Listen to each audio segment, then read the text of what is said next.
नमस्ते विद्यार्थियों, बगरू महिला पीजी महाविद्यालय की ऑनलाइन क्लासेज में आप सभी का हार्दिक स्वागत, हार्दिक अभिनंदन। मैं अनिल कुमार छिपा। आज हम बीकॉम फर्स्ट ईयर जो है उसका टॉपिक है प्रस्ताव के प्रकार। प्रस्ताव के बारे में इससे पहले वाले वीडियो में हम पढ़ चुके हैं विद्यार्थियों। अब हम प्रस्ताव के प्रकार के बारे में पढ़ेंगे कि प्रस्ताव के प्रकार कौन कौन से होते हैं। तो आइए विद्यार्थियों, ज़्यादा समय न लेते हुए हम अपनी आज से क्लास चालू करते हैं। देखेंगे प्रस्ताव जो है इनको 3 भागों में बांटा गया है। बोलते देखेंगे विद्यार्थियों, 3 भागों में बांटा गया है प्रस्ताव के प्रकार को। भाग ए, भाग बी और भाग सी। अब प्रस्ताव का जो भाग ए है इनको पुनः 2 भागों में बांटा गया है, जो आपको बोर्ड पे दिखाई दे रहा होगा। फिर प्रस्ताव बी जो है इनको भी पुनः जो है 2 भागों में बांटा गया है। प्रस्ताव का जो तीसरा प्रकार है, जो सी प्रकार है, उस सी को 3 भागों में बांटा गया है। तो इस प्रकार से अगर देखते हैं तो प्रस्ताव जो है कुल मिला के 7 प्रकार प्रस्ताव के हमारे सामने प्रस्तुत होते हैं। ठीक है विद्यार्थियों, आइए प्रारंभ करते हैं। पहला हम लेते हैं ए पॉइंट को। प्रस्ताव के प्रकार में ए बिंदु है। ए बिंदु का नाम है प्रस्ताव करने की विधि के आधार पर, अर्थात हम प्रस्ताव जो करते हैं इनकी कौन कौन सी विधियां हैं। ये प्रस्ताव के प्रकार का पहला भाग है, ए भाग है। ए में हम ये बताएगा कि आप कौन कौन सी विधि से प्रस्ताव कर सकते हो। तो इस ए का जो पहला बिंदु है, पहला पॉइंट है स्पष्ट प्रस्ताव। स्पष्ट प्रस्ताव क्या होता है? स्पष्ट प्रस्ताव का मतलब ये होता है किसी भी पक्षकार को जिसको आप प्रस्ताव करना चाह रहे हो उसे आप बोल के बता दें कि हमारा प्रस्ताव ये है, या आप उनको लिखित रूप में दे दें कि ये हमारा प्रस्ताव है। उसे सुन सके, समझ सके, उसको पढ़ सके। तो इस प्रकार से हम प्रस्ताव करते हैं। तो ऐसा जो प्रस्ताव होगा वो कहलाता है स्पष्ट प्रस्ताव। इसमें आपको किसी प्रकार के कोई नियम या कानून को नहीं लेना है, सिर्फ आपको उसको बोलना है या आपको लिख के दे देना है। वो उसे पढ़ ले या उसको वो सुन ले। ऐसा किया गया प्रस्ताव जो होगा वो प्रस्ताव जो है स्पष्ट प्रस्ताव कहलाता है। ठीक है विद्यार्थियों, अब हम दूसरे प्रस्ताव की ओर चलते हैं। जो ए का दूसरा जो पार्ट है, दूसरा बिंदु जो है वो है गर्भित प्रस्ताव। फिर से सुन ले विद्यार्थियों, गर्भित प्रस्ताव ये ए का दूसरा बिंदु है। तो गर्भित प्रस्ताव क्या होता है?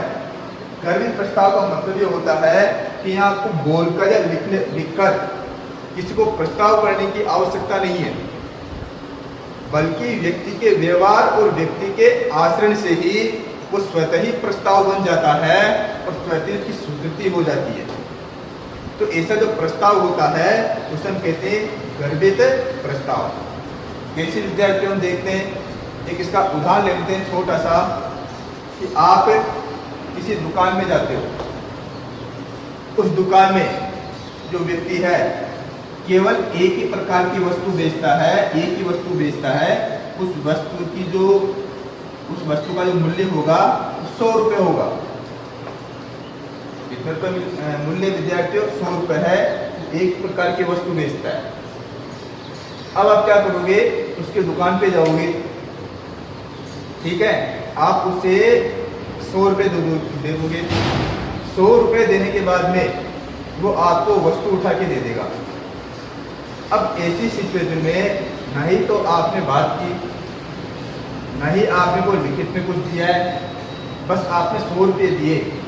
वो 100 रुपये लेता है, वस्तु निकाल के आपको दे देता है। तो यहाँ पर शब्दों का उपयोग नहीं हुआ है, मौखिक जो है वाणी उसका उपयोग नहीं हुआ है, फिर भी प्रस्ताव हो गया, स्वीकृति हो गई, वो ठहराव भी बन गया।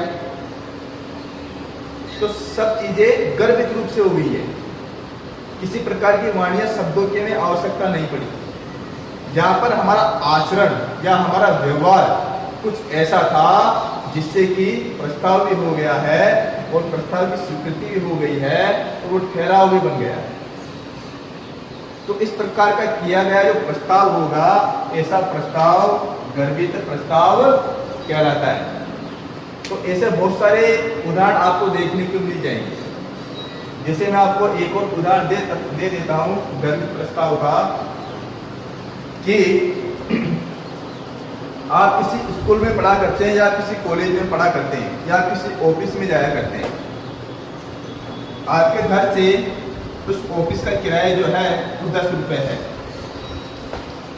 तो आप अगर अपने घर से उस ऑफिस तक जाने के लिए रेगुलर एक ही बस पकड़ते हो, उस एक ही बस से आया जाया करते हो, तो कुछ समय के बाद में वो आपको देख कर ही बस को वहाँ रोक लेता है, आप उन्हें 10 रुपये दे देते हैं, वो आपको ऑफिस के बाहर स्वतः ही उतार देता है।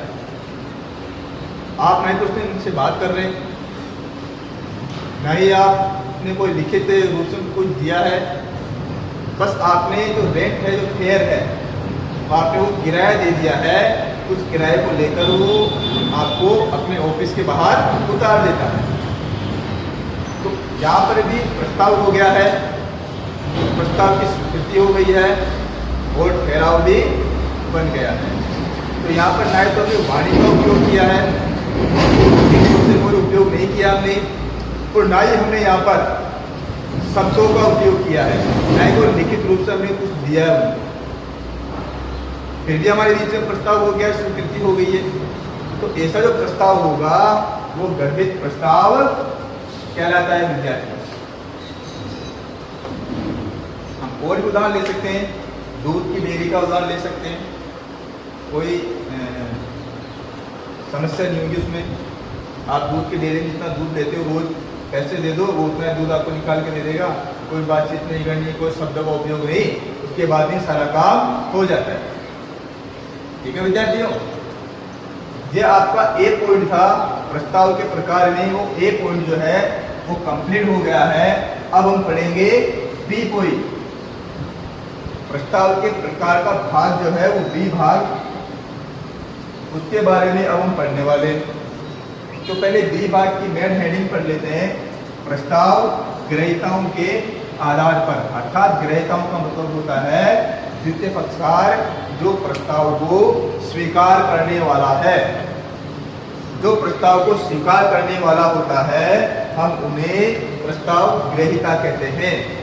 तो देखेंगे कि प्रस्ताव को स्वीकार करने वाला जो व्यक्ति जो होंगे, जो पक्षकार होंगे, वो कितने प्रकार के हो सकते हैं। तो विद्यार्थियों, प्रस्ताव ग्रहीताओं के आधार पर जो प्रस्ताव ग्रहीता होते हैं वो 2 प्रकार के होते हैं। पहला होगा विशिष्ट प्रस्ताव और दूसरा होगा सामान्य या साधारण प्रस्ताव। अब आता है विशिष्ट प्रस्ताव क्या होता है और सामान्य या साधारण प्रस्ताव क्या होता है। विशिष्ट प्रस्ताव का मतलब होता है किसी विशिष्ट व्यक्ति को किया गया प्रस्ताव। जैसे राम जो है वो लक्ष्मण जी से कहते हैं कि आप सीता माता की रक्षा करोगे, तो भगवान श्री राम ने लक्ष्मण जी से कहा है कि आप माता सीता की रक्षा करोगे। तो ये केवल लक्ष्मण जी के लिए ये प्रस्ताव था, संसार के किसी अन्य व्यक्तियों के लिए प्रस्ताव नहीं था। तो ऐसा जो प्रस्ताव होगा वो कहलाता है विशिष्ट प्रस्ताव, क्योंकि इस प्रस्ताव को स्वीकार करने वाले श्री लक्ष्मण जी हैं, इसलिए ऐसा प्रस्ताव विशिष्ट प्रस्ताव कहलाएगा। क्योंकि यहाँ पर ये जो प्रस्ताव है वो भगवान श्री राम ने सिर्फ एक विशिष्ट व्यक्ति अर्थात लक्ष्मण से किया है, इसलिए ये प्रस्ताव जो होगा विशिष्ट प्रस्ताव कहलाएगा। हम और उदाहरण ले लेते हैं विद्यार्थियों। मैं जो है अपना जो मकान है किसी श्याम नाम के व्यक्ति को बेचना चाहता हूँ। मैं श्याम के पास जाता हूँ, उसे कहता हूँ कि श्याम जी आप मेरी जो है ये मकान जो है मेरा वो आप 30 लाख रुपए में खरीदोगे क्या। तो मैंने केवल श्याम जी को प्रस्ताव किया है, उस श्याम नाम के व्यक्ति को प्रस्ताव किया है, उस सारे संसार को मैंने प्रस्ताव नहीं किया है। तो जो श्याम नाम का जो व्यक्ति होगा, या वहां पर देखते हैं लक्ष्मण नाम के जो व्यक्ति होंगे, वो व्यक्ति जो होंगे वो विशिष्ट व्यक्ति हो जाते हैं।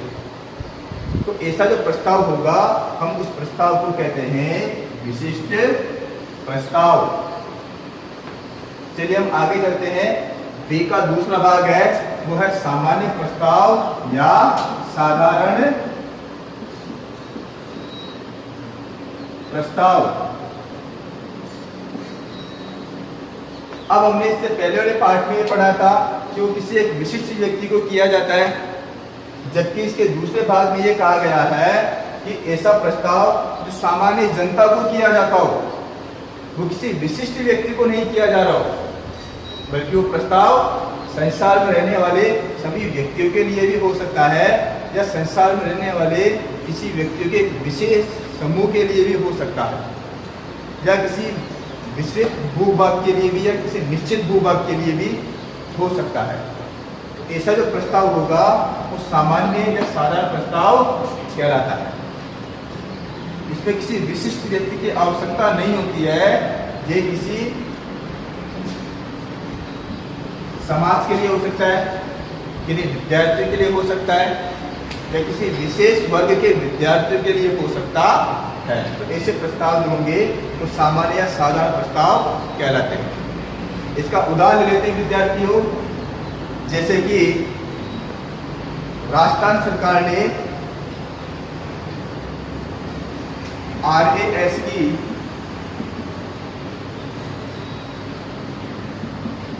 (200) पोस्ट निकाली है, 200 पद निकाले। तो राजस्थान सरकार जो है RAS की 200 पोस्टें जो निकाल रहे हैं, ये केवल किसी एक व्यक्ति के लिए नहीं है। ये जो वैकेंसी है वो राजस्थान में रहने वाले या राजस्थान से बाहर रहने वाले जो व्यक्ति होंगे, जो भारत में निवास करते हैं, उन सभी व्यक्तियों के लिए ये प्रस्ताव मान्य होता है। तो ऐसा जो प्रस्ताव होगा जो सामान्य जनता के लिए हो, वो सभी के लिए हो, इसमें किसी विशेष व्यक्ति का नाम नहीं आता हो, तो ऐसा जो प्रस्ताव होगा वो सामान्य प्रस्ताव या साधारण प्रस्ताव कहलाएगा। हाँ, इसमें ये शर्त डाल सकते हैं कि जो व्यक्ति ग्रेजुएट हो चुके हैं, वो ऐसी यूनिवर्सिटी या ऐसा महाविद्यालय जो राजस्थान की सरकार की दृष्टि से वैलिड हो, कि वही व्यक्ति बन सकते हैं, तो ऐसा वो डाल सकते हैं, परंतु किसी एक विशिष्ट व्यक्ति के लिए नहीं कहेंगे। वो वहाँ पर रहने वाले, उस क्षेत्र में रहने वाले, उस देश में रहने वाले सभी व्यक्तियों पर लागू हो। तो ऐसा जो प्रस्ताव होगा विद्यार्थियों सामान्य साधारण प्रस्ताव कहलाता है। इसे मिटा देते हैं विद्यार्थियों, थोड़ा सा अच्छा देखिएगा। इस प्रकार से हमने ए भाग और बी भाग, प्रस्ताव के प्रकार के 3 भाग है, A, B, C। हमने ए भाग को पढ़ लिया है और बी भाग को भी पढ़ लिया है। अब हम चलेंगे सी भाग की तरफ। सी भाग जो है, इसमें प्रस्ताव को 3 भागों में बांटा गया है। मैं आपको पढ़ देता हूं एक बार। सी भाग कह रहा है कि प्रस्ताव की प्रकृति के आधार पर, अर्थात प्रस्ताव की प्रकृति क्या होती है, उस प्रकृति के आधार पर प्रस्ताव को बांटा गया है। तो ऐसा बांटा गया है, उसको 3 भागों में बांटा गया है, अर्थात सी के जो है वो 3 पार्ट है। तुम पहले पार्ट को पढ़ते हैं। पहले में लिखा हुआ है प्रति प्रस्ताव। विद्यार्थियों दोबारा सुन ले, प्रति प्रस्ताव। प्रति प्रस्ताव का मतलब क्या होता है? प्रति प्रस्ताव का मतलब होता है विद्यार्थियों, एक व्यक्ति किसी दूसरे व्यक्ति को कोई प्रस्ताव कर रहा है और वो व्यक्ति या द्वितीय पक्षकार जो है उसी वस्तु को खरीदने के लिए उधर से प्रस्ताव कर रहा है। शर्तें भी वही है, नियम भी वही है। तो ऐसा जो प्रस्ताव होगा वो कहलाता है प्रति प्रस्ताव, अर्थात इस वस्तु के प्रति बेचने के लिए मैं किसी अन्य व्यक्ति को प्रस्ताव कर रहा हूँ, वो व्यक्ति भी उस वस्तु को खरीदने के लिए मुझसे प्रस्ताव कर रहा है। नियम, शर्तें अर्थात रेट वगैरह सब वो की वही है।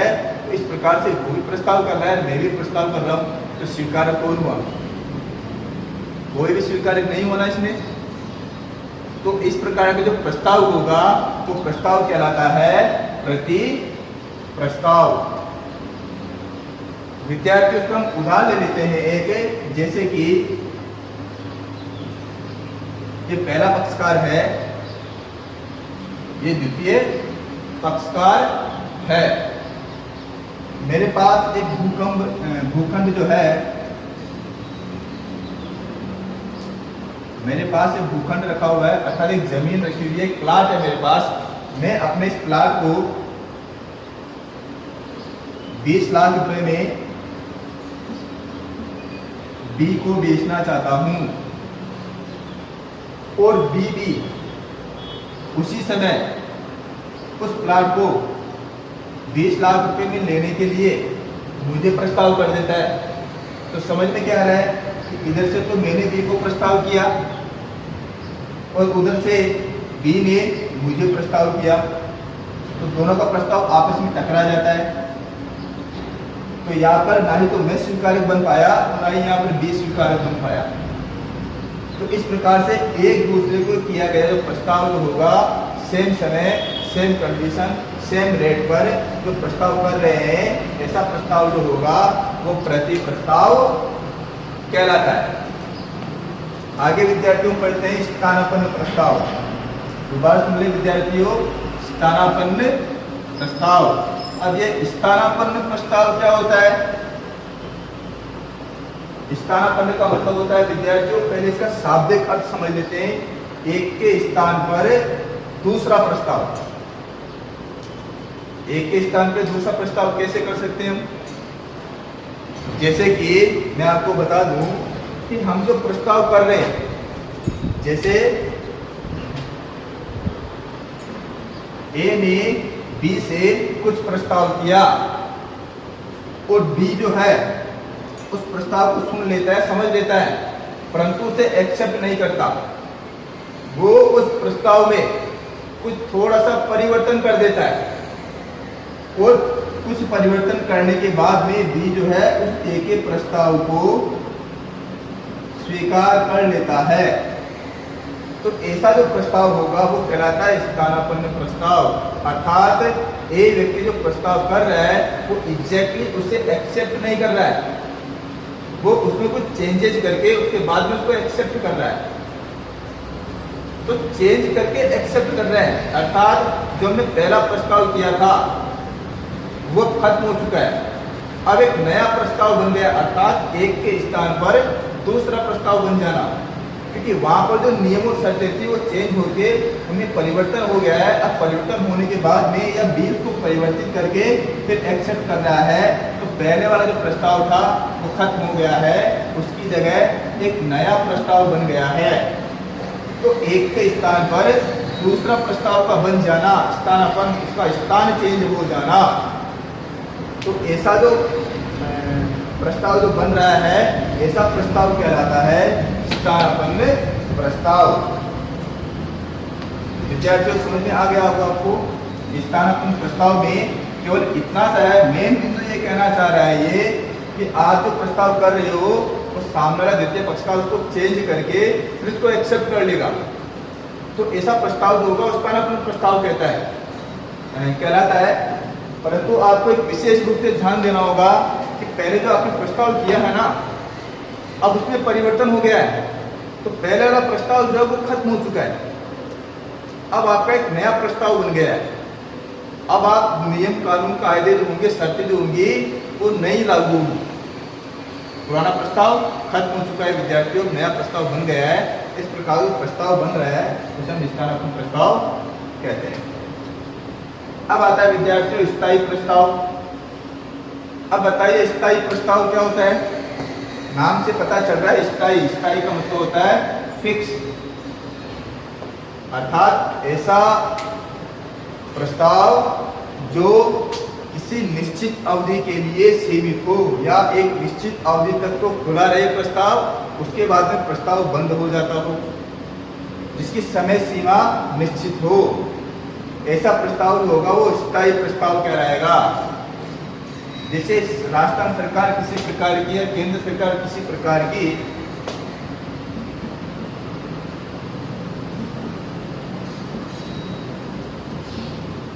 नौकरियों की वैकेंसी निकालती है तो वो क्या करती है, वो ये कहती है जिस व्यक्ति ने 10 तारीख से लेके 25 तारीख तक एक डेट डाल देती है, एक समय डाल देती है, तो ये जो प्रस्ताव होगा वो 10 तारीख से लेके 25 तारीख तक खुला हुआ होगा, अर्थात इसका समय निश्चित हो गया है।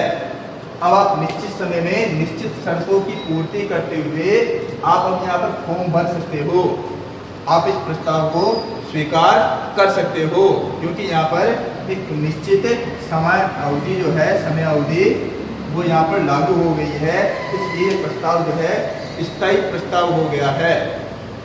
तो इस प्रकार का जो प्रस्ताव होता है उसे हम स्थायी प्रस्ताव कहते हैं। ठीक है विद्यार्थियों, आज हमने इस वीडियो के अंतर्गत प्रस्ताव के प्रकार के बारे में पढ़ लिया है कि प्रस्ताव के प्रकार जो हैं ए बी सी है। ए के अंदर 2 भाग है, स्पष्ट प्रस्ताव और गर्भित प्रस्ताव। फिर आता है बी, बी के अंदर भी 2 भाग हैं, विशिष्ट प्रस्ताव और सामान्य या साधारण प्रस्ताव। अब आता है सी भाग, सी भाग के अंदर 3 भाग है, इसके 3 पॉइंट हैं। पहला पॉइंट है प्रति प्रस्ताव, दूसरा है स्थानापन्न प्रस्ताव और तीसरा है स्थायी प्रस्ताव। तो इस प्रकार से हमने प्रस्ताव के प्रकारों के बारे में पढ़ लिया है। ठीक है विद्यार्थियों।